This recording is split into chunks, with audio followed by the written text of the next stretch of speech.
गुरुजी खेती कइल हो। वही गंगा रे जमुनावा करे तिए गुरुजी खेती कइल हो। काथिए के गुरुजी हर हो बनवल, काथिए के हर नदी हो। काथिए के गुरुजी हर हो बनवल, काथिए के हर नदी हो। काथिए के गुरुजी बिया हो गिरवल, काथिए के गुरुजी बिया हो गिरवल। उपजे हीरा मोतिए गुरुजी खेती कइल हो। ओही गंगा रे जमुनावा करे तिए गुरुजी खेती कइल हो। तिरसुल के गुरुजी हर हो बनवल, नागवा के हर नदी हो। तिरसुल के गुरुजी हर हो बनवल, नागवा के हर नदी हो। राम नाम के बिया हो गिरवल, राम नाम के बिया हो गिरवल।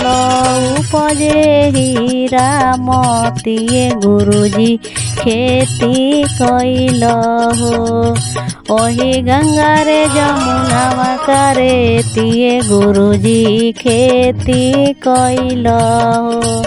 काथिए के गुरुजी में हो बनवल, काथिए से कइल दौरी हो।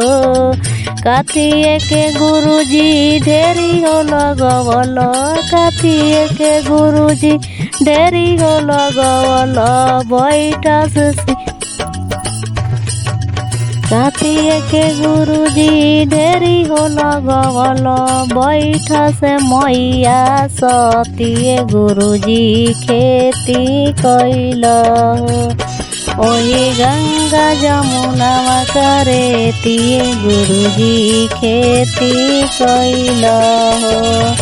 अजगर के गुरुजी में हो बनवल, बाघावा से कइल दौरी हो।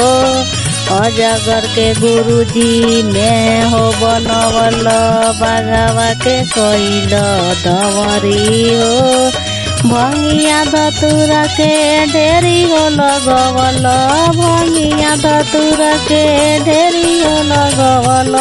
बैठा से मैया सतिए गुरुजी खेती कइल हो। ओही गंगा जमुनावा करे तिए गुरुजी